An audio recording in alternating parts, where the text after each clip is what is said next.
அத்தாச்சி உள்ள போனி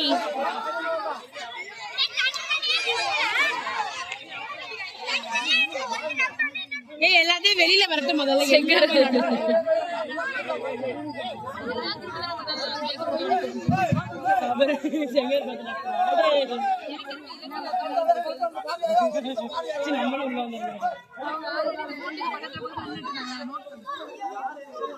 எல்லாரும் கரெக்டா இருப்பீங்க.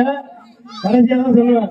ஏ பார் ஆப்பிள், பி பார் பால், சி பார் கேர், டி பார் செருப்பு, சி பார் பால் அவுட்.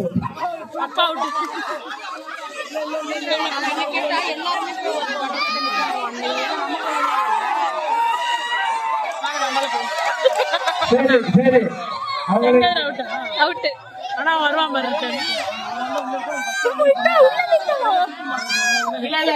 எல்லாரும் திருப்பி சுத்தோட போறோம். கொஞ்சம் அவர் மாத்தி போட்டாரு. இப்ப பி எடுத்துட்டா பி உள்ள மட்டும் தான் இருக்கணும். பாக்கி உள்ள போனா மாமா மாத்தி போட்டாரு. ஆனா திருப்பி சுத்த விட போறோம். நம்ம போய் அங்க